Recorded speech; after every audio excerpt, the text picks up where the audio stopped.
Hello, I'm Mike Fitzsimmons, and I welcome you to a debate between the Spokane Valley City Council candidates for position number 3, Arne Woodard and Lance Gurel. And we are about to launch this. I'm going to give you a little bit of a look at what the rules are so that you can follow how we're moving the format. There has been a coin toss, and Mr. Woodard won that coin toss and deferred. That simply means that candidate Gurel will be pronouncing the first opportunity to introduce himself, and then that will be the case for Mr. Woodard.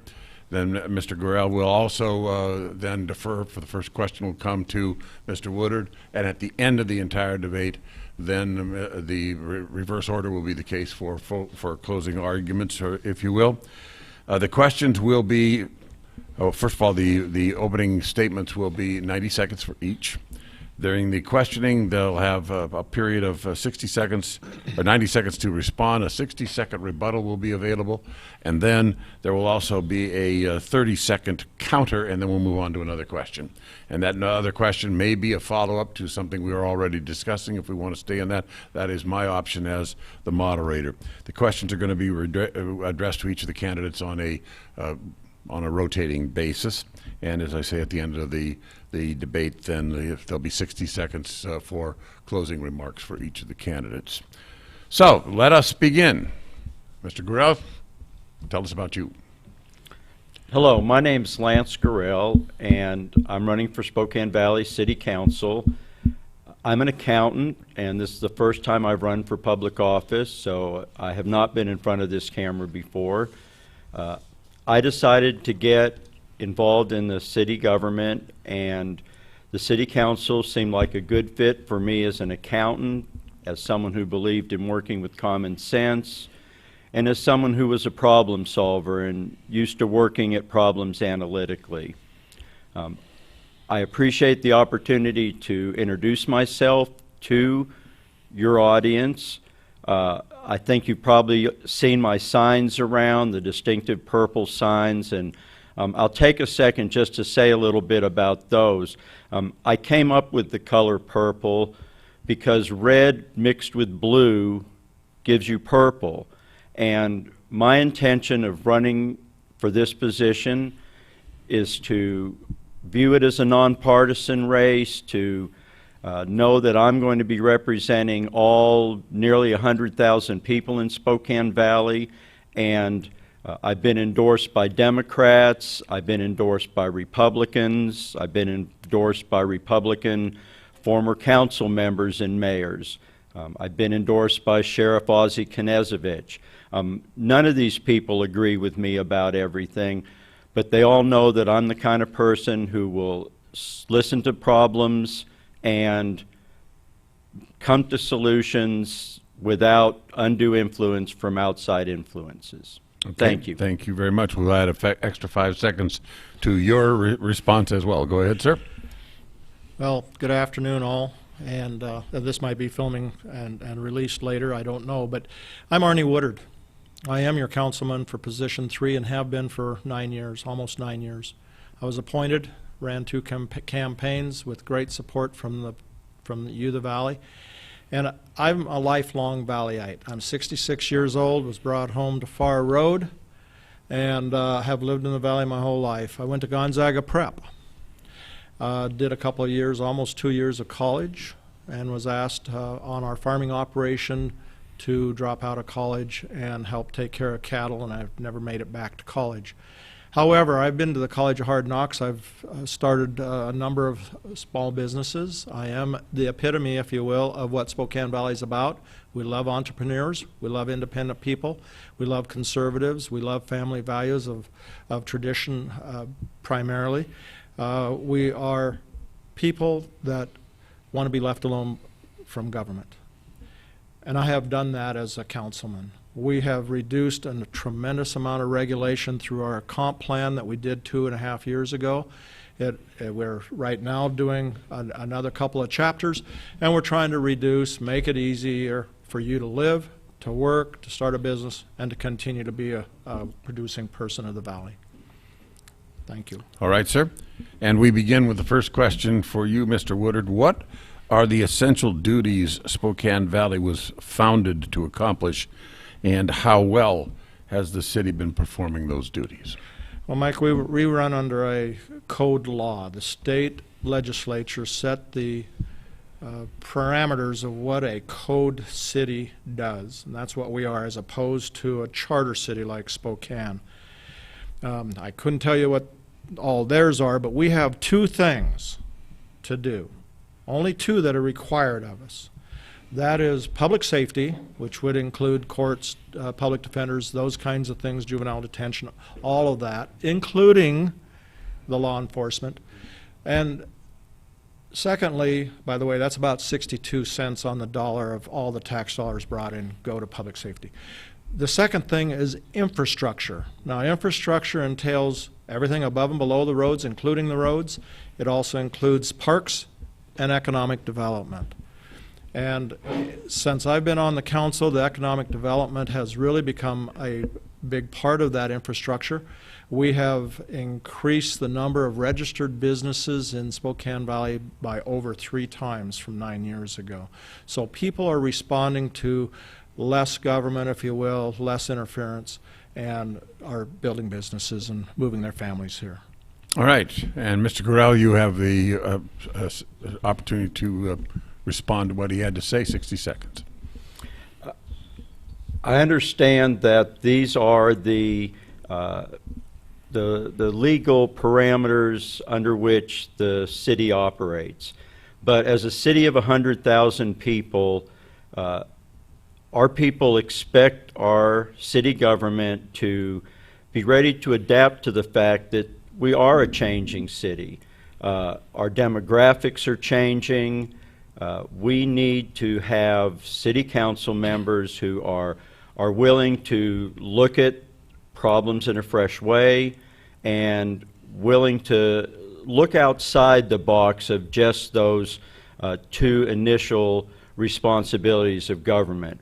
I will say, on the part of the contract city, I'm a big supporter of Sheriff Knezevich and our contract with the Sheriff's Office.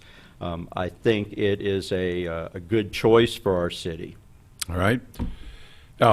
You have a question now, and on the same vein, moving up. Excuse me, I'm sorry. You have a 30 redirect. seconds? Yes, 30. Thanks, Mike. I would just say that I don't see a problem with being the very best at some simple things. They're not simple to take care of, but believe me, there is more than enough other things that are involved with the public safety and with the economic development and parks and infrastructure to keep us more than busy and more than the amount of time we're paid for. That's not why I'm in this, for sure, and I'm certain Mr. Gurel either. So we can talk about that more later if we need to. And we will. I have some additional questions on that. You have indicated, Mr. Gurel, that you selected this particular district to run in because you feel as though Mr. Woodard and other members of the council are not responsive to public concerns to the level that you think they ought to be. Would you like to elaborate on that, please? I chose to run in this position initially for a couple of reasons.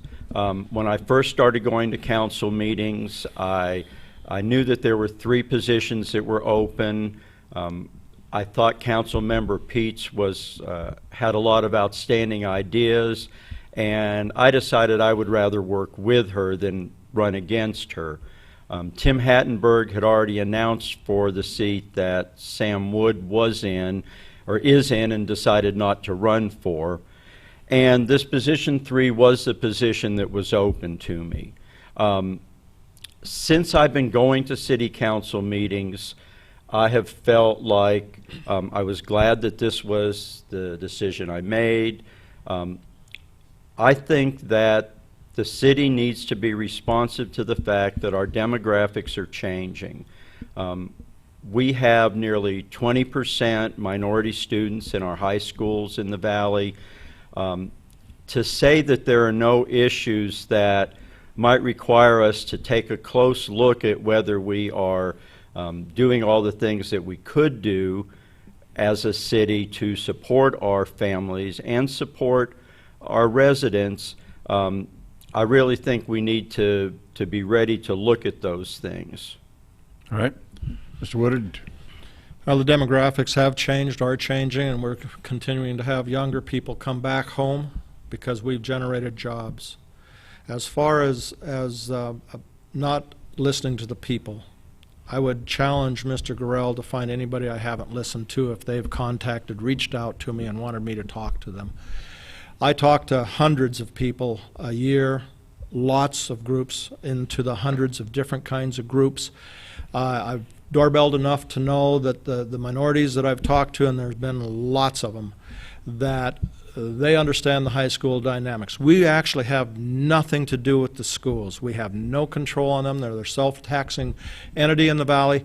And so as far as their concerns, I'm law and order. If somebody's being discriminated against, we've made a very specific resolution that says we will not tolerate discrimination, bias, bigotry, or any of those things in any, I say any, way, shape, or form. All right. Now, this question is to you, sir. Did you want to rebut that? No, that's fine. Okay, this question then is for you, Mr. Woodard. Street construction and maintenance. Obviously, Spokane Valley is growing. Yes. And as it grows, there is pressure on available property, developmental interests going on out there, and obviously that will result in not only more population, but a lot more traffic in the area and the need for thoroughfares to be able to accommodate that traffic. What in the future are you anticipating will be the source of funding for that?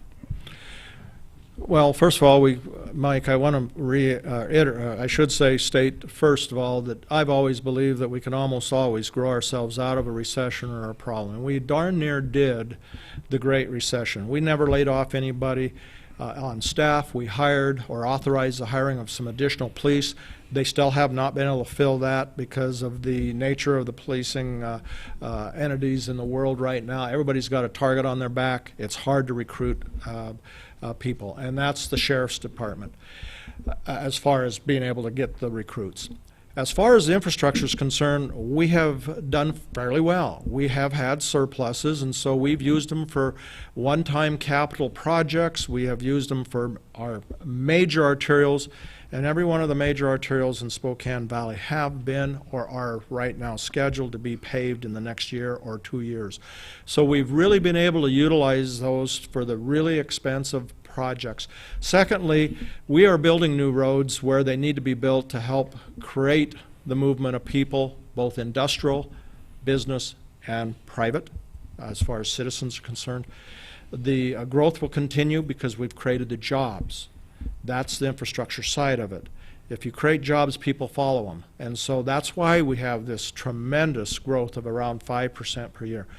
However, one-time money is not a good source for long-term road preservation.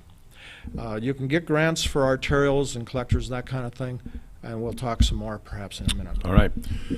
A rebuttal from you, sir? I realize that we set up a funding program in the valley that tied the taxes that we received from landline telephones to the preservation of our roads. Now, I think people realize there's not a great connection to these, and we are facing a problem that as people have fewer landlines and we have less money coming in from telephone tax, it's not going to keep up with our roads. What I've proposed is for us to realize that rather than create a new tax to fill this void, that at the current time for 2019, for 2020, the proper thing for us to do is to budget some of our surpluses to take care of the needs of our roads. That is one of our primary responsibilities. I think rather than waiting till the end of the year and discussing how we're going to do that, that we should look at it up front. We should budget that money first. If and when we have the kind of recession that we don't have the surpluses that we have, then we will need to make some changes, but that's in the future. And our budget looks ahead enough that for now, we can just budget the money we need for roads at the beginning of the year. All right. Mr. Woodard, your follow-up. Well, first of all, our reserves have helped us to make sure that we don't borrow money to run the government. We have basically two major sources of tax income. That's a sales tax, which you can get, it's always a delayed month, and then you have property taxes that are paid to the city twice a year. We have some other fees and whatnot, but that's about 80% of our, a little better than 80% of our total revenues. So to dip into our reserves, surpluses are different, but to dip into our reserves, which has been talked about as well, would cripple the city, not benefit it. So keeping a 50% fund balance helps us not have to borrow the money. All right, let's stay on that, and this question is to you, Mr. Woodard, as we talk about reserves versus, you have suggested that perhaps a property tax might be, or excuse me, a sales tax might be a way to put an ongoing funding process together, and he has suggested that using reserves and no tax until it's necessary. Can you elaborate a little on that? Well, first of all, sales tax isn't necessarily on the board. We do have the state legal right to do a local sales tax, but to generate the money that's necessary to keep a perpetual road program for road preservation, and the phone tax never was a road preservation tax. It was a road department tax, and it's been declining.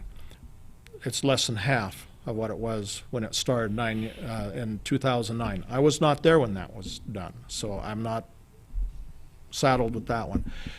Whatever form that we're going to need to do to have the money to take care of our roads permanently are going to have to go through the public process. We're going to get a lot of feedback from the public, both on the quality of the road that they want to drive on, and secondly, how much are they willing to pay for it? And whether that is $5 million that they want to pay through taxes, whatever form of tax that is, on an annual basis to keep those up, that's great. If they want to pay less than that, that's a different road that they're going to drive on. Or if they want to have a gold-plated, that's a whole nother number, and I'm not even going to go there. But the fact is that they're going to have the choices, both on the quality and the form the tax might take. You have an opportunity to respond. Yes, thank you. I haven't suggested that there was a need to dip into reserves on this. I've said that we have a surplus each year. We have been having a surplus in the city.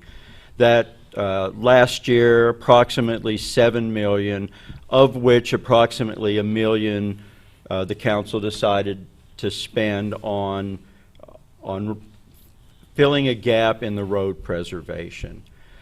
I've suggested that in the budgeting process that we could just budget that we would know that $1 million was going to come out, and that our reserve, our surplus at the end of the year might be closer to $6 million to make decisions with.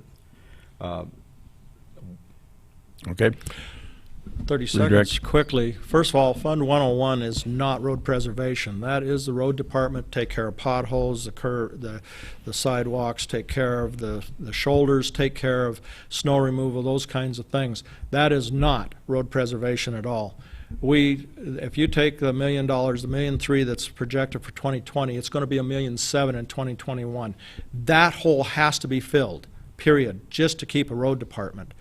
Then you have road preservation that is another several $1 million depending on what road condition they want. Okay. On to another subject, public safety. And this question is to you, Mr. Gurel. Should the Spokane Valley city government change its contract with the Spokane County Sheriff's Department? And if so, what changes would you like to see?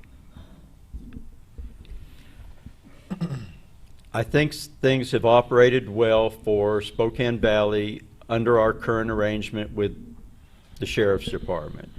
Not to say that there aren't changes that could be made, but the idea that Spokane Valley needs its own police force instead of contracting, to me, is not a good use of our resources.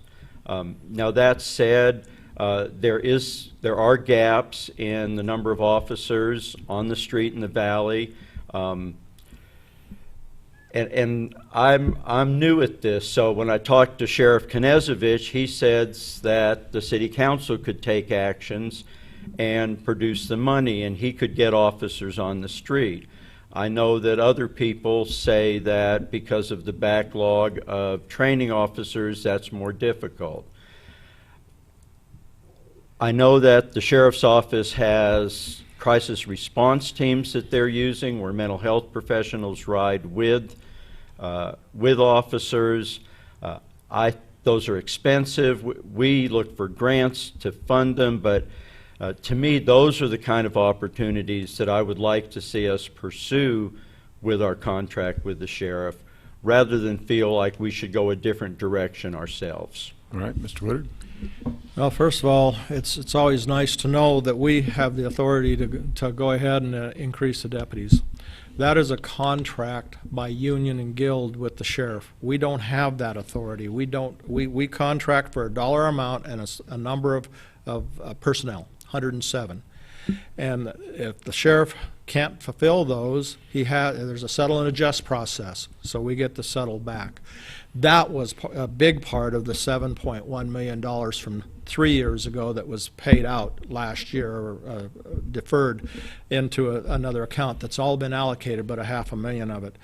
The fact of the matter is that we can't give bonuses. We can't go out and give the deputies a different uniform. We can't do any of those things without the approval of the guild and the sheriff department. And so it's kind of interesting that the sheriff would say that it's up to us when really he needs to come to us, or we need to get back into negotiations. We have a contract for 5 years, and so until that 5-year contract is up, either party could open it, but we're not opening it because they can't fill what's there now. All right, and your follow-up. My follow-up would just be that this highlights a need for the city of Spokane Valley to interact in an ongoing way with our neighboring communities. One of the first city council meetings I went to, I listened to the majority on the city council decline a joint meeting with the City Council of Liberty Lake because they had had a bad experience with Spokane years ago. I think we need to be a vibrant part of the community. I think we need to talk to the county about these problems we have with the sheriff. All right. This next question is for you, and it is this. It has to do with homelessness. Every municipality in America is dealing with the subject of homelessness, some to a greater or lesser extent successful, but not any of them truly successful. Hence, in Spokane Valley, are you equipped to handle the influx of homeless people, and what do you propose as that problem continues to escalate? Well, first of all, I'm on all those boards, and I'm telling you, nobody has an answer. I think there's a lot of things that have to come about. I'm going to just pick one to talk about because I think this is where we need to start. Where there's already the homeless, we're spending approximately $3.75 million a year by contract with Spokane County to help with the already existing homeless. The problem that we have, however, Mike, is that those that are close, by one paycheck, they could end up on the homeless roll, so to speak. They could lose their rent because they can't pay it. They could lose their mortgage, be foreclosed on because they can't pay the mortgage. We need the emergency services by either additional vouchers, because there's already some energy voucher type stuff by the power companies, but we need to have a voucher that's open-ended where a servicing organization like Spokane Valley Partners can help with that 400 approximately average by the homeless authorities. $406 a year would keep a number of people from going into homelessness. We've got to prevent so that we don't continue to add to the rolls.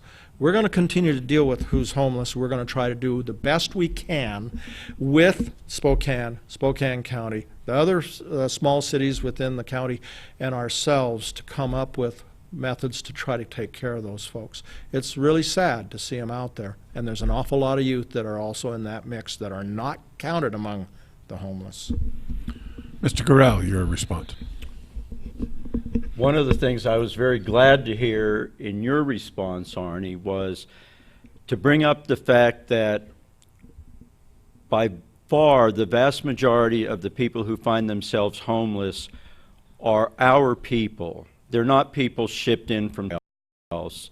They're people who 80% is the figure that I read who have been in Spokane County their whole lives. Almost all have been in the area for several years. So I think it's good to dispel the myth that these people aren't our people and that they're just being dumped on us.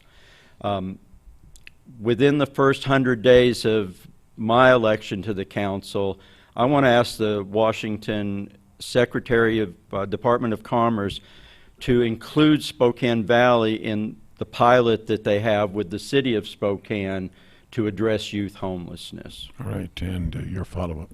Well, I would just say that youth homelessness is complicated because of economic conditions, family, social conditions, divorces, jobs, whatever. I've had a daughter that was homeless, and it was because of a divorce decree that I couldn't put her in my home, but she wasn't going to stay where she was, that I took care of her in another way. I understand homeless, and particularly the homeless youth. I've been a homeless adult years and years and years ago because of divorce as well and the forcing. So I understand a little bit about homeless. All right, this next question is for you, Mr. Gurel, and has to do with economic development. The economy is pretty good right now across the country. It's good in Spokane Valley. Jobs have been created. Joblessness is at record lows virtually across the country. But what is the best course for the city of Spokane Valley to attract and maintain businesses and jobs in the future despite the fluctuations in the broader economy? I think Spokane Valley can be proud of the fact that it has done well as a contract city, and in the past we did weather recession well. And that's to our advantage, and I think it's something that visiting businesses see. Commissioner French mentioned at the Council of Governments a couple weeks back that our lack of housing in the area is a strong problem for companies visiting the area and wanting to relocate. We need more building, we need a lot more housing units, but we need that to happen in a responsible way where the City Council can use its ability to give incentives to put multifamily housing into an urban corridor and help eliminate urban sprawl and help keep urban sprawl from continuing. All right.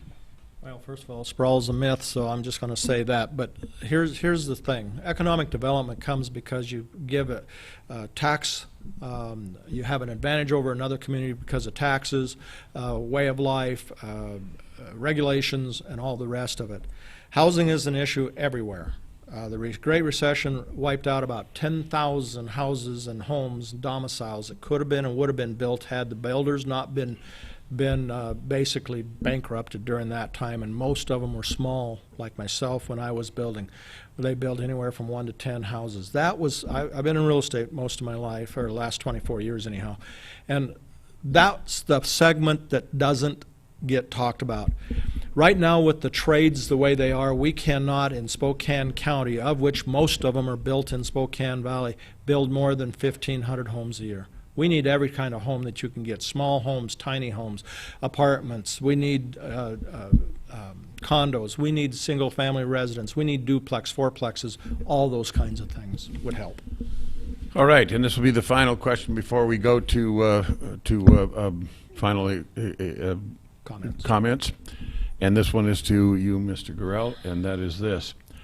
Why should the voters choose you and make a change in this election? What's the number one reason why it should happen? I am not specifically a believer in term limits. I think that limiting terms is up to the voters. That said, I think that it is good to change leadership in the Valley. I have seen a lot go on with moderate proposals from the City Council ignored by a City Council that seemed bent on another direction. I think it's bad for business to have a city council that is closed to discussion, that limits public discussion, that's unwilling to look at its policies of the past. And I think these are the things that draw new businesses. I think having a community that prides itself in its diversity, not just in a 2-year-old document that says we won't break the law, but that really goes out of its way to try to approach families, that gets out to family-friendly events and helps support families in our area, and really make our community the kind of community that families want to come to. All right. Mr. Woodard? Well, I want to thank the people that have elected me in the past. Why you've elected me in the past is exactly why you would want to re-elect me again. I am open-minded. I make no decision before the question is asked. I discuss, have coffees, have meetings with groups. I meet with anybody and everybody, and we talk all kinds of things. The policies we've put in place is what the public wanted. That's why they're there. They wanted to keep Spokane Valley independent. They wanted to keep it right of center, center and right of center, which is what we've been the entire life of the valley. And we're going to continue to build those infrastructural things that create quality of life, trails, river walks, and parks. And we have been stellar on parks, and a lot of new announcements are coming soon to almost double our park system with different kinds of parks, because not everybody's like me. All right. A follow-up from you, Mr. Gurel.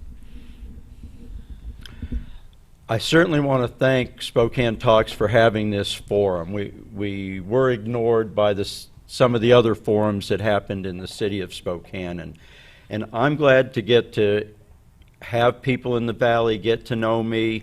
I'm an accountant.